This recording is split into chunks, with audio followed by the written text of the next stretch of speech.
भगवान का आपने फोटो लगा रखा, इधर बिरयानी लिख दिया आप लोग, ये ठीक है। हिंदू हैं, हिंदू को पता।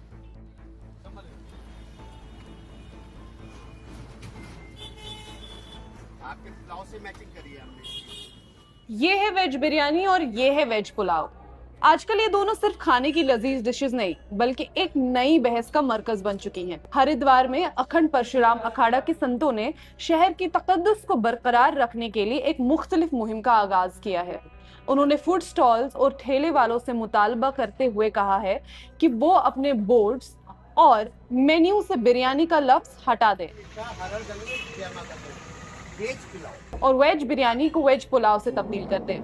उनका कहना है कि हरिद्वार एक मुकद्दस मकाम है और बिरयानी का ताल्लुक रिवायती तौर पर नॉनवेज खानों से जोड़ा जाता है, इसलिए इस लफ्ज का इस्तेमाल अवाम के जज्बात को मुतासिर कर सकता है। इस अपील के बाद कई दुकानदारों ने भी अपने बोर्ड्स तब्दील करने शुरू कर दिए हैं, मगर सवाल ये है कि वेज बिरयानी वाकई सिर्फ वेज पुलाव का दूसरा नाम है या फिर इन दोनों के दरमियान कोई बुनियादी फर्क भी मौजूद है।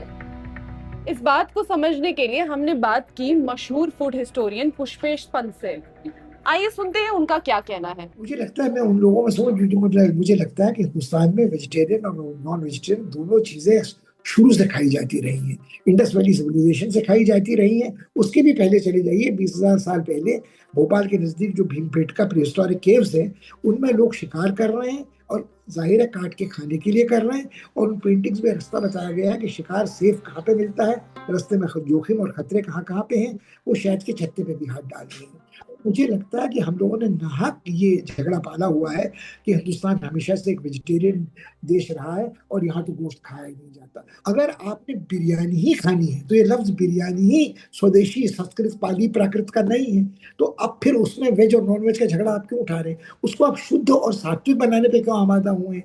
अगर बिरयानी में लहसुन भी नहीं पड़ रहा है, बिरयानी में प्याज बिरिंज भी नहीं जा रहा है, उसमें वर्जित सामान जा रहा है, तो आप उसको फिर सात्विक कैसे बना लेंगे?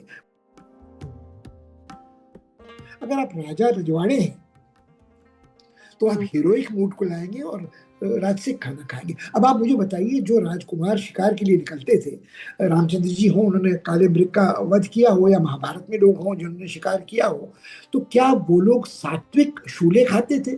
क्या वो सात्विक कबाब उसे आप कहेंगे? ये बात मुझे लगता है उन लोगों के द्वारा फैलाई जा रही है जो फिरका परस्ती फैलाना चाहते हैं, लोगों को बांटना चाहते हैं और किसी न किसी बिना पे झगड़ा करना चाहते हैं। अगर हमने बिरयानी खानी है और कबाब खाना है तो हम ये जिद क्यों पालें कि हम सात्विक खाएंगे? वो वेजिटेरियन हो सकता है, वो कटहल के कबाब हो सकते हैं, वो चने के कबाब हो सकते हैं, वो काबुली चने के कबाब हो सकते हैं, मगर उनको आप कबाब ही रहने दो। वो एक पुराना फिल्मी गाना है ना, प्यार को प्यार ही रहने दो, कोई नाम न दो।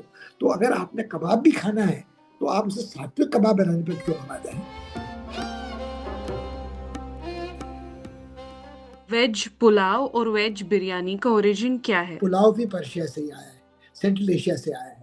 अगर आप पुरानी हिस्टोरिकल डॉक्यूमेंट्स को देखें तो एक चीज है जिसका जिक्र है, पिलाफ।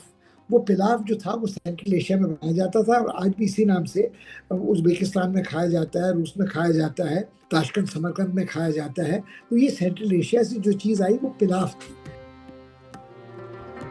और अगर आयुर्वेद के पुरानी टेक्स्ट को आप देखें, like Bhavaprakasha Nighantu, which is dated to some time in 5th-6th centuries AD, it mentions a dish called palav, which is again made with meat and vegetables.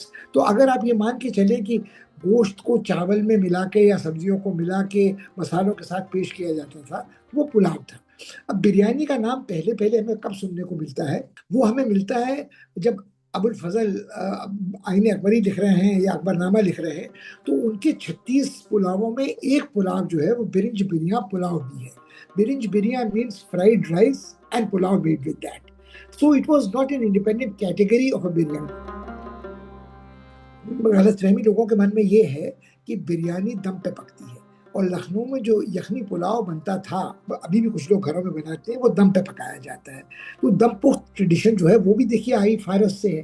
तो जो हमारे यहाँ पुरानी कहावत है ना कि पढ़े लिखे को फारसी किया, हाथ कंगन को आरसी किया, तो हर आदमी जो अपने को सिविलाइज समझता था, वो हमारे कपड़े हों, वो हमारी जुबान हो, वो हमारा खाना हो, एक बड़ी हद तक फारस से इम्पैक्टेड हैं, उनका असर हमारे ऊपर देखने को मिलता है। हम्म। तो जो जो पुलाव, यखनी पुलाव लखनऊ में बनता था, वो यखनी में चावल को पकाया जाता था और चावल के भीतर तक यखनी अपने जायके डाल देती थी।